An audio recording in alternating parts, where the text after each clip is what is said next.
Well, let me pour some more pineapple just in here. I'll be right. The following announcement has been paid for by the Put Me Over podcast. With the friend of the show, Mr. Josh Boyd, keyboarder extraordinaire, also a super wrestling mark as well. How you doing, Joshy? I'm doing all right. Recovering from a little medical procedure. But other than that, I'm hanging in there. Bro, you're tough, dude. I could never.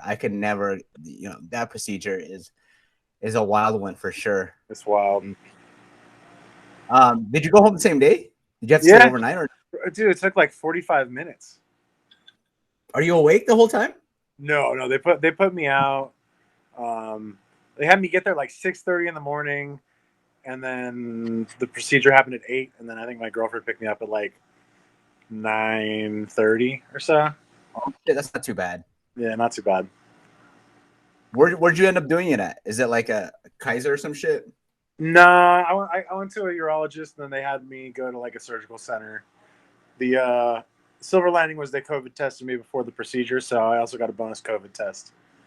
Oh fuck! Did you get the results yet or not yet? Yeah, I was negative. They wouldn't have done the procedure on me if I was positive. But this time, this is the second test I got. This one they did the back of the nose, brain scratching, deep Q-tipping, and that was there's a lot of things going on in my body lately, you know. That's weird because that's so weird about the testing, because my first test, the one I did with my throat, that one tested positive. The one that tested negative was the one in my nose, which is insane. Yeah. I guess it really doesn't matter. I guess they both test, but still. Yeah, I don't know. Yeah, it's wild. Wild times were is Glassell Park, is there a lot of crazy activities going on for like Black Lives Matter or anything? I mean, to be honest, like I haven't been out in the neighborhood too much. I'm still like, because of the surgery and stuff, and also I'm just kind of like still trying to quarantine and stuff. I mean, I've seen some protesters like on York, you know, I give them a honk as I pass and stuff. But I've been trying to kind of lay low until I get all this surgery stuff taken care of, and then hopefully I can get out there and stuff. But it's scary, man. Like the whole protesting thing. They're having a couple of big events for. Obviously, we're recording this during how do you say it? I can't pronounce that. Juneteenth. Okay, I was I don't know why it's so hard. I was calling it Juneteenth for like the longest. Like fuck. But yeah, they're having so many celebrations, and I'm seeing all my friends and like some family members at celebrations, and they have like no mask. I'm like, dude, this is giving me anxiety. Yeah. I mean, you know, we've been out for, you know, non-protest related things, and I've definitely observed people jumping back into things without a mask and stuff, and you know, I don't want to shame people, but at the same time, it's also like very worrisome, especially like in public places where a lot of people are coming through. Yeah, my girlfriend. Oh, my bad. I said my girlfriend's like, she's the type who's gonna start calling people out in any second. I bet you it's gonna be like the cause of some fights in the future. So I'm looking forward to that. I think it's at the stage now where like, if you've been taking quarantine seriously, I don't think it's irresponsible to like make plans with other people who you also know have been taking it seriously. Right. I'm not a member of the medical community. This is just, I think, the healthy medium that I'm at. You know, and just because I definitely want to be getting back to like normal life, but at the same time, like we played this socially distanced backyard party over the weekend. It was like a live stream situation. Oh shit, I saw that. How was that? Yeah, it was cool, but I mean, I would be lying if I didn't say I had anxiety about being around people and stuff. I kind of tried to, you know, stay in our corner, and I had my mask on like pretty much the whole day, and I don't know, it was just nerve-wracking. I think it was like the most people I've been around outside of like grocery shopping, you know, in months. So, have you guys been playing together a lot? I haven't seen the boys in forever, dude. I haven't seen the boys since we started, which is insane. Yeah, I mean, we took the week off because of my surgery and stuff, but Mm-hmm. we finished a session with Joseph, mutual friend Joseph Kara. We finished a Mm-hmm. session with him like right before the quarantine started, and we didn't really intend for that to be the final session for this record, but obviously when everything kind of got thrown up in the air, we like stepped back and we were like, okay, I guess this is our second record, like it was like it's eight songs, our first record was 9 songs, I think. If we took more time and stuff, it would have been a longer record, but as it exists right now, like the feedback we've gotten is like initially we were like, oh, let's just release like some singles throughout the year to stay out there while shit's fucking weird. And Right. everyone we sent the singles to was like, oh, this album's really good. So we're like, okay, I guess we got an album. Cool. So we're working on that. We're working like figuring out how we're gonna release it and stuff, and talking to a couple people about that. But then also like just like kind of trying to like learn those songs in like a live context too. Should live Right. shows ever be a thing? I mean, even this thing that Got we did, even this thing we did over the weekend, like we were initially kind of hesitant about jumping in like the live stream game, just because like we didn't think like it would lend well to like what we do. But for this one, we prepared like some acoustic stuff, and it was cool. So I mean, I don't know. Every week is like different. Every week things change. So it's gotta stay loose and keep making music, and you know, Hope for the best, right? It's so tough. Like the music community is all, it's all fucked right now, and But it's we're also a blessing. what's up? I think it's a blessing, big time. Like you can really like sit down and focus on like songs and like writing stuff. Yeah, I There's a mean, lot of out there. we were supposed to be like doing like a tour like up and down kind of like Southern California for the most part in March, like right when the pandemic hit, and like I'm bummed that we didn't get to do it, but like for sure like we'd been going so hard that like it was kind of like, okay, let's since we don't since overexposing ourselves is not an option, let's reassess and try to do the best things possible in the current climate. And we've just been trying to be smart and also trying to be, you know, proactive and yeah. So at some point there'll be a new record. We're It's excited so about it. crazy, man. It's crazy how like life just stopped. Like we were supposed to play that festival in Portland that we were all pumped. Right. I was supposed to go to fucking South by for work. That fell through, which was a major bummer. So like just readjusting to life is kind of insane. It's nerve-wracking, right? Like, Yeah, it's a pain. and there's so much misinformation going around that's like, I don't know. There's Yeah, the constant unease and dread. Like, I don't know. We're and doing the not best we knowing. can. Yeah, Yeah, yeah. there was like that stat I heard the other day on, I think it was I forgot what podcast, but they said the number of cases in Florida are spiking like crazy, Yeah. but the number of hospitalizations are dropping. So it means that people are getting tested, and it seems to be like a lot of people are, some of the symptoms are like easily managed. It's just that we're Yeah. finding out more people are getting it. So I guess that's a positive. It's still scary as shit, though. It's a weird fucking timeline we're in, man. We can get to some conspiracy theories, but I don't know if this is the right podcast. All right. Maybe we should start a like conspiracy theory one. Yeah, that'd be amazing. Like, hopefully aliens come by, dude. We need aliens, and then we have a perfect year. Look, it's only June, my dude. It's only June. Merry Christmas from the aliens, for sure. Hopefully. Well, I mean, we know UFOs are real. Yeah, we know that for sure from Tom DeLonge's shitty ass videos. They're probably not driverless. You know what I'm saying? No, for sure, for sure. Well, I guess it kind of it kind of segues perfectly with how wrestling is. You've been watching wrestling this whole time during the pandemic? I have. I mean, like I can't watch all of it. Right. I definitely stay up on what's going on. in like pretty much every major promotion. I kind of fall in and out of keeping up on Impact, but I stay up on what's going on. And then as far as like watching stuff, like I'm mostly like will catch clips of stuff that I read about that I want to watch, and then like big shows I'll watch. You know, I'd say the show that I'm watching most regularly is NXT. It's on fire right now.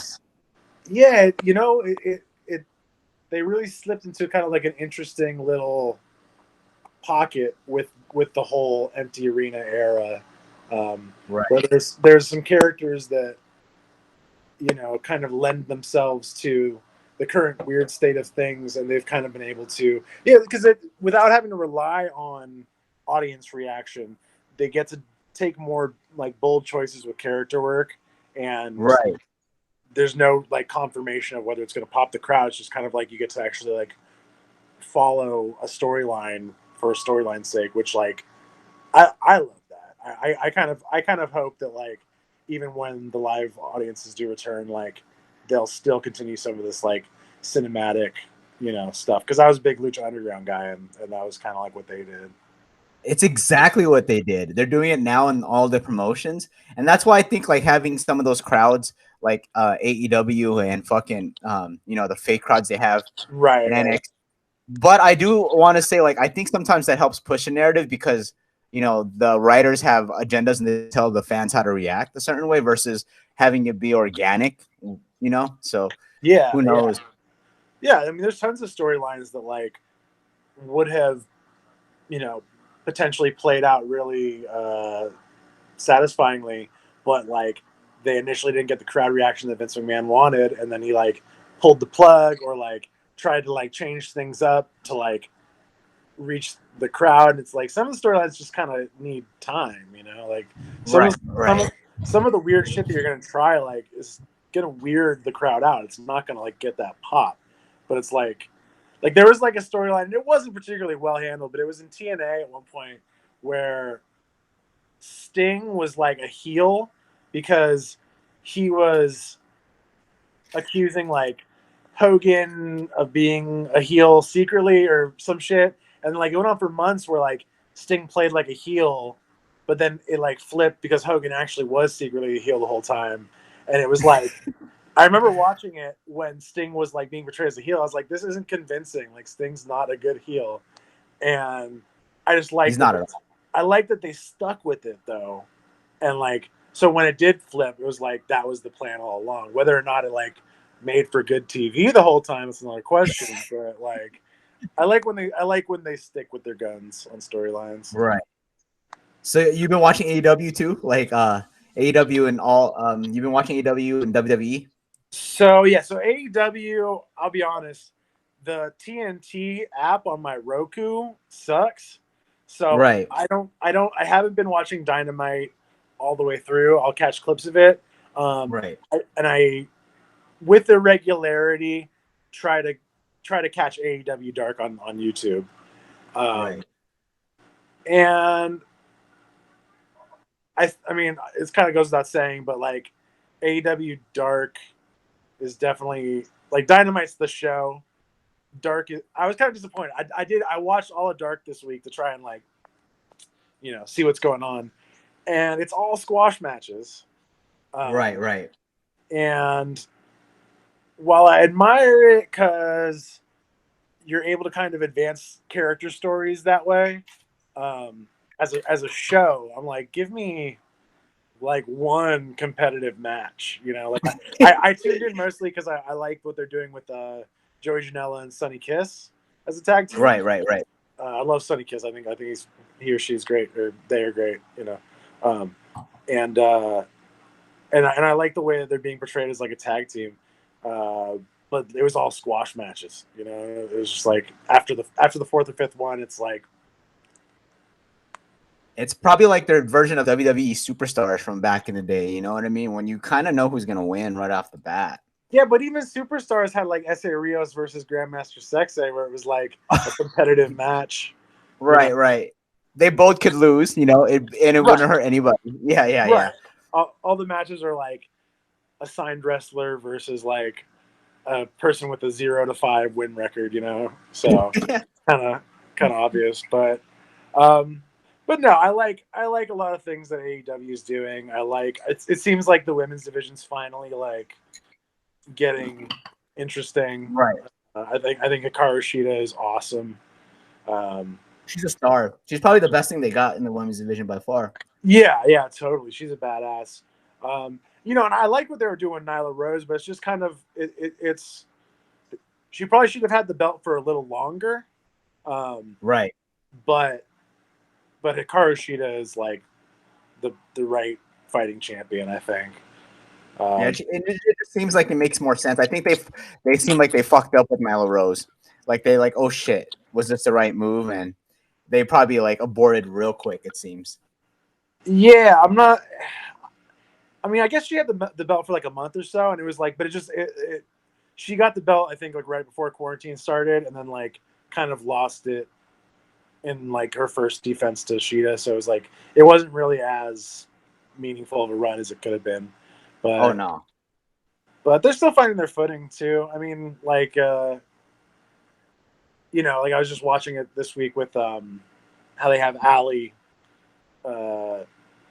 flirting with QT Marshall and disrupting the tag team with Dustin Rhodes, and like part of me still thinks that she's going to revert back to the Bunny and the Butcher and the Blade storyline, but also it's just kind of like this is not the first time that they've kind of recognized that like the audience is not receptive to a certain gimmick and has kind of dropped it. Like it's a miracle the Dark Order is still going because like that was rough.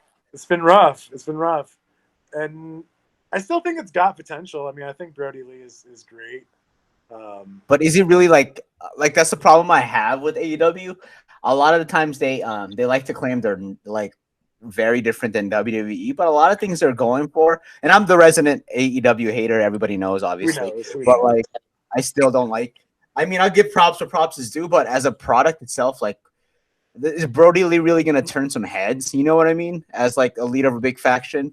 I know. Like even Moxley, like even him as the head of your company, like he couldn't do it in WWE, and putting him right, skyrocketing him to the top immediately just kind of rubs me the wrong way. It's like what WCW used to do in a way, like where they'd have had like people who didn't quite meet expectations of WWE and try to push them, Yeah, I definitely think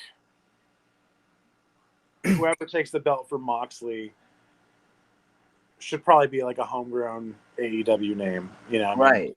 Omega, like an Omega, right? Yeah, I mean Omega's the most likely one, but I mean, you could also have MJF take it, be like a. Are you do you like him? Like everybody's so big on it. I don't see it at all. I mean, you're supposed to hate him, Well, it's not that I hate him. I just think he's overrated as a performer. Like everyone says, he's an all right wrestler. He's a better personality.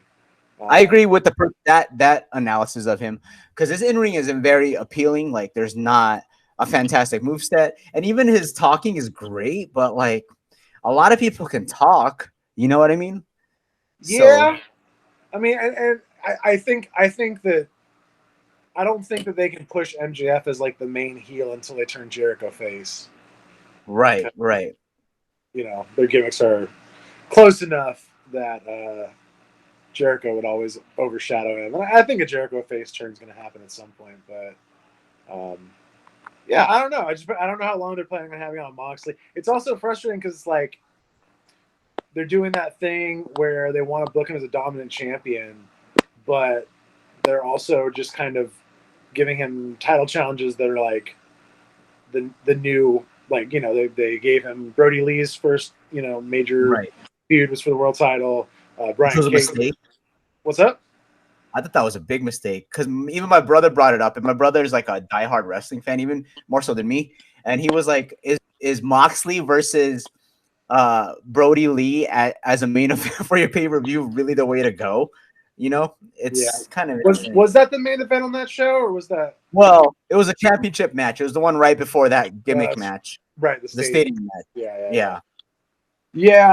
I mean, I don't know. I always like when the world title headlines the show, but agreed. it's been a long time since that was the norm. So my bar is low.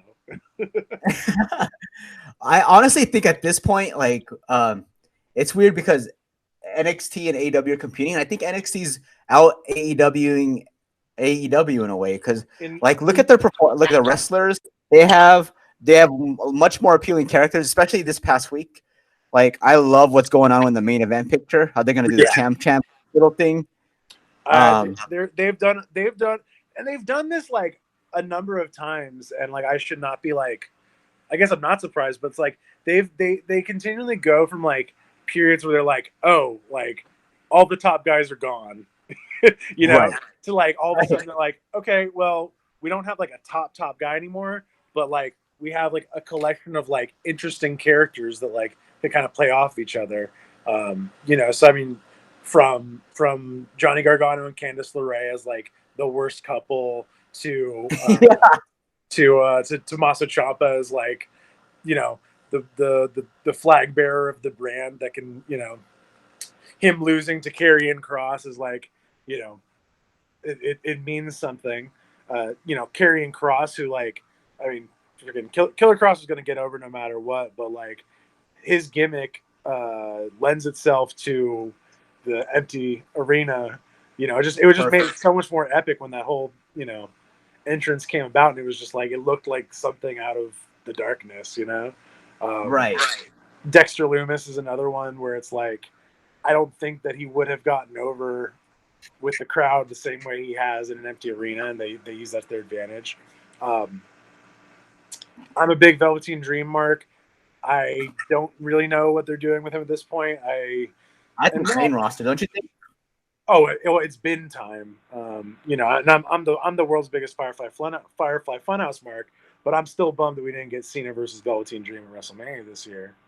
That's gotta happen at some point. It's gotta happen, but I mean, two mega personalities.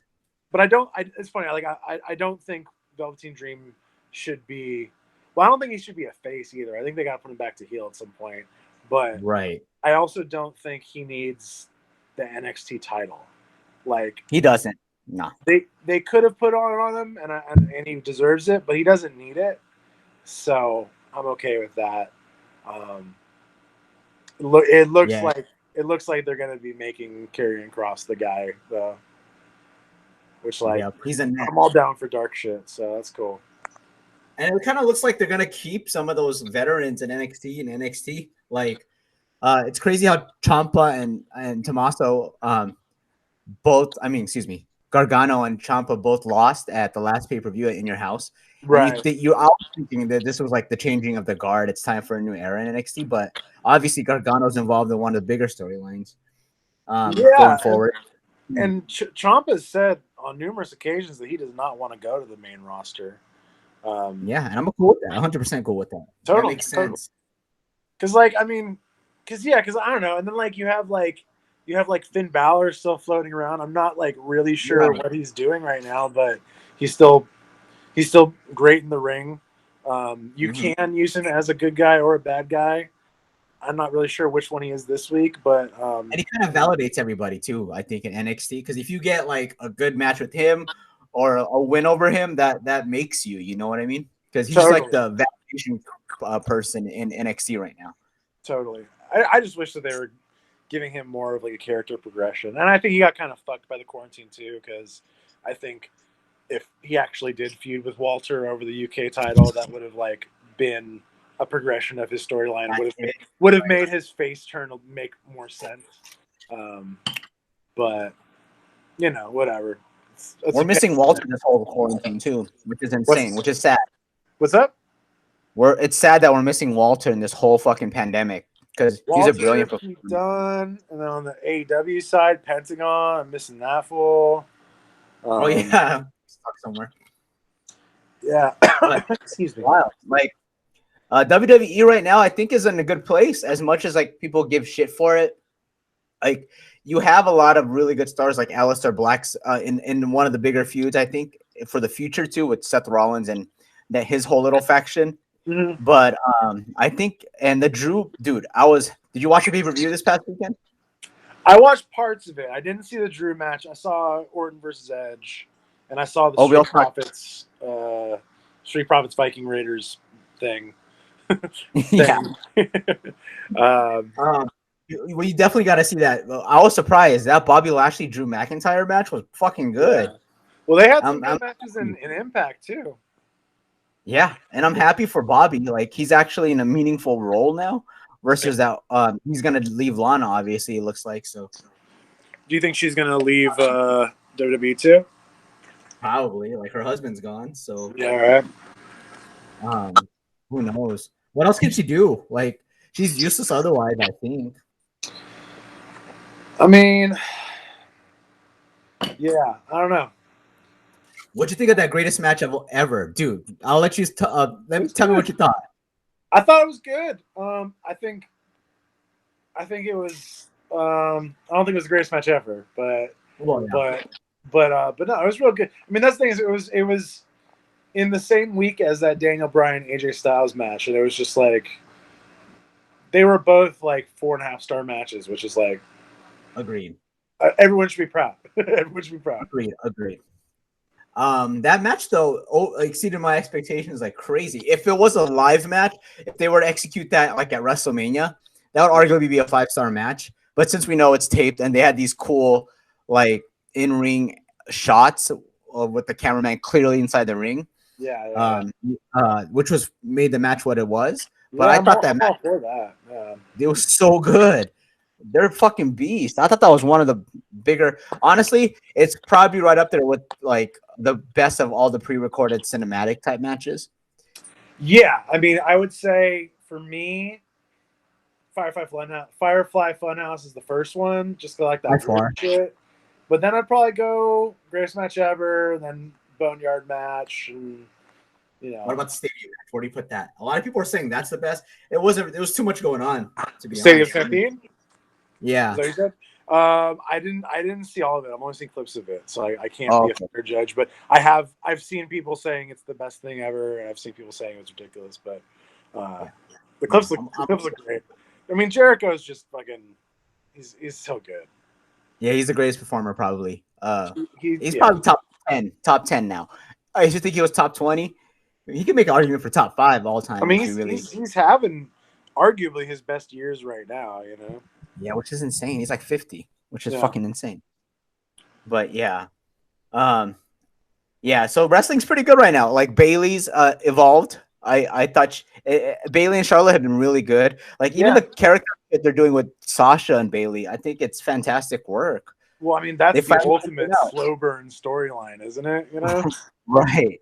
It helps there's no crowd too pushing it. Like I think this is a blessing for Bayley and Sasha. Yeah, because you get to really do some character work, and right. I'll just be curious when the crowds do return, like how some of the stuff that's been going on will come across. Yeah. Like,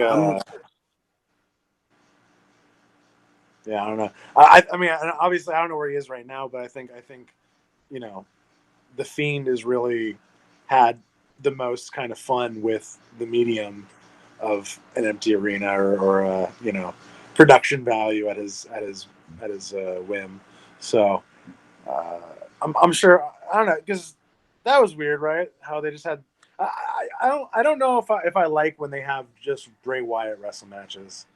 Yeah, that's kind of, it's very Finn Balor Demon Jace. Yeah, which I don't like. But it doesn't even make sense. Like, does he not want to win? Yeah. If I'm the Fiend, I'm gonna wrestle every match because I know I have the advantage. What kind of bullshit? Like, yeah, it's one of those weird gimmicks that's like kayfabe dumb in a way. Yeah, but it's interesting. I'll give it some space.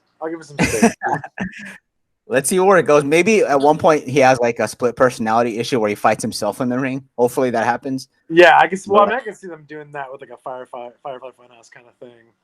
Yeah, for sure. Which would be hella tight. And like the state of like WWE is really good. The Intercontinental Division is probably where it's at now because of fucking AJ being the champ. So I'm excited to see what they do going forward there. Yeah, but I'm trying to think. I mean, also like just like little things that like I don't know, like I don't know. How did you feel about the whole Drake Maverick storyline? Me and the boys have been arguing about this forever. Like, I was yelling it to work because of the way he came off initially. But it's probably more so that like he earned a spot because his performances were really good. And there's a place for cruiserweights, and there's a place for Drake Maverick in WWE, man. He's more WWE than AEW, I think, you know? Absolutely. No, I think he's great. I liked him in Impact also. I just thought it was it's just interesting that it's like they, you know, they preserved kayfabe at the expense of like our feelings, you know. They played on real life tragedy and they got us. They got it worked for sure. It worked for sure. Imagine if the crowd was there, that shit would have hit even harder. And I'm glad he's like permanently there, so like people appreciate him more now. Yeah. I guess we can kind of wrap up on like this whole Black Lives Matter type stuff. Have you noticed how much?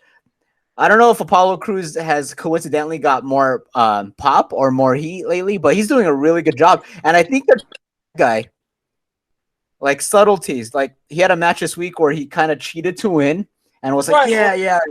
And they got him kind of flirting with MVP too, right? Right. Flirting, but like, you know, like talking. Yeah, right. Yeah. So I think it's good. Apollo Crews is great. You know, he's one of those ones because you know, I'm sure you guys talked about it already, but he was one of the wrestlers that Paul Heyman was really firmly behind. Right. Now Heyman's been relieved of his duties as the creative whatever he was on Raw. So people are starting to question if the wrestlers that he was kind of pushing are going to keep getting pushed or whatever. But I mean, I hope they stick with Apollo Crews. He's great. He's always been great in the ring. He's charismatic. Like, I don't know why it hasn't clicked until now. Well, his mic work is kind of corny, but like it's getting a lot better when he's getting more reps. Yeah. Well, I mean, the problem is there's like every like baby face is kind of not. I shouldn't say every baby face, but like there's a baby face problem in WWE where like it's because the era of behind the scenes specials, you know, like every baby face has to be like, this is my dream. I've been waiting my whole life for this dream. I'm just so excited to be here. And it's so fucking boring. So yeah, that's what Bailey was. So like, yeah. Well, I mean, one is okay. like you could have one like that, but the problem is like that there was so many characters, especially like 2014 to like 2017. Like every single good guy was just like, just proud to do it for the fans. Just here to do the fans. I was like, come on, get a character, bro, please. Give me some character motivation. Give me some like supernatural fuckery. Like, come on. Right. We can't all be happy to be here. Yeah. Someone eat worms and walk to the ring while having worms in your mouth or something. Come on, guys. Please. Give me one little boogeyman. I guess we'll kind of wrap at this. If there was, since it's a Black Lives Matter and it's the greatest movement ever, I think it's making big headwaves. Is there a black wrestler you thought that could have that should have been better? Like if they were to give him more opportunities back in the day, like so basically an underachieving black performer, right? So someone who never got the push that they right. Well, I mean, off the top of my head, like he still got the world title, but I mean, like Booker T at WrestleMania 19 is kind of like the ultimate missed opportunity, right? Like, right, yeah. God, he's so good. And I mean, you know, it's a little more recent, but I don't think Kofi Kingston ever got the rematch he deserves in the light that he deserves. He'll get it 5 years from now, down the road. And when he does, the fans will love it. Like, you know, I'm a huge mark for the New Day podcast. Do you listen to it? No, is it good? Dude, it's like one of like they're like some of the funniest people in the world. I'm gonna download it right now. Yeah, and it's like an official WWE like podcast, but it's like it's like must listen every week for me. It's really good. Oh, I can't. Are all three of them on there? Yeah. And Woods has been on the whole time too. Of course, he's got nothing else to do. But yeah, you know, and I think Big E. You can also say I mean, the New Day is just such like they've been the MVPs of WWE for the past 5+ years. Like Right. they've They carried periods they of carry time. so much, and they're still so underrated, but they're also like so innovative in ways that like are understated. Just in Right. terms of like, there's always rumors that they are going to break them up, but it's like they're really pushing this like team as like a consistent main event quality act. It really, I mean, it's kind of like a whatever, but like it really diversifies the show in the same way that like Young Bucks are a they're a main event act even though they're the tag team champions. Right. Right. Like I don't think anyone in WWE does that besides the New Day. They're the only ones in that role. Yeah. And they've had good rivals, but I think that they are truly like a Freebirds, a Shield, like a DX, like a faction that's really like the if not the highlight of the show, like they've been the kind of the heart of the show for so long now, and like a genuine connection with the fans, a genuine connection with culture, really. Yeah, I'm a big New Day fan. That's awesome. Like that's crazy because they accomplished so much, but at the same time, they still have been like arguably underutilized and like not pushed to where they could actually be. And I wonder if that's partially because they are black. But I was thinking my number one person who I mark out for this guy more than anybody was like Too Cold Scorpio. Because Too Cold's great. Yeah. He's pre-Apollo Crews because his personality wasn't that great, but as a in-ring performer, I would always talk to my brother. I'm like, how is this guy not the world champ? He did like a backflip leg drop one time that I still like YouTube every now and then just to. Yeah. He was heavyweight too, a legit heavyweight, and he was doing crazy ass shit. Absolutely, and he was great in Japan. Like they handled him pretty well in ECW, I'd say. Right. That was perfect. And then when you got Flash Funk, it went all jobber from down. Yeah, I mean, I'm trying to think of more like mishandled '90s WWE black wrestlers. Coco Beware, but he was kind of who he was, though. That character. That's what that character was. I mean, no shade on Coco. I was kind of thinking more of like, and not that I think he's the best wrestler, but like I think like Ahmed Johnson, like, all right, could have been a main event player, but they never really pulled the trigger on him. What about D'Lo? I thought D'Lo could have been main event. D'Lo's sick and totally underrated. I don't think he ever got to a spot in WWE where I saw him, vying for the title. I think Farouk should have been more of a main eventer than he was. Oh yeah, instead of put that stupid helmet on him for like 5 years. The helmet didn't help, and I mean, he had a couple world title matches against like Undertaker and shit, but like, just Ron Simmons' place in pro wrestling history, like he could have been more of a main eventer for WWE than he was. Yeah. I mean, the blackest. Hopefully there's more black performers. It looks like right now it's a good spot. We have the New Day, Apollo Crews, MVP back in the fold. Bobby Lashley is actually meaningful. And not to mention like guns like Ricochet and Velveteen. And as soon as he's ready, because I don't know if he's ready yet. What's the giant ninja dude? Which one? You know how Akira Tozawa came out with all those ninjas in the past week for like? Oh, right, yeah. They had the giant ninja dude. He's an NXT developmental wrestler. I forget his name. I think it's like something. Like I want to say his last name is like Omega Bahian or something. I forget his. Oh yeah, Jordan Omega something. He's legitly 7 feet tall.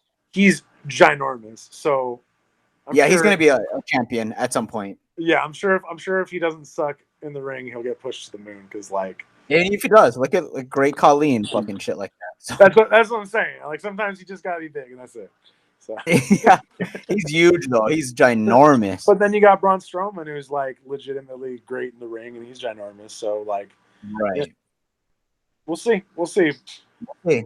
Well, it's in good hands. So I guess we're wrapping up now. But like, hey, Josh, you want to plug in any of your Instagrams or Jagged Baptist Club stuff real quick, and I'll put your handles and stuff below. Yeah. If you like weird music, check out Jagged Baptist Club, and we're on all streaming services, and we should have a new album out later this year. Shout out to Joseph too. Shout out to Joseph Cairo, producer of the year. Awesome. All right, guys. See you soon. We should do this more, like just random shit talk, especially when there's a big event. Hit me up, man. I'm always keeping up on wrestling. So sounds good, my man. All See you right. guys.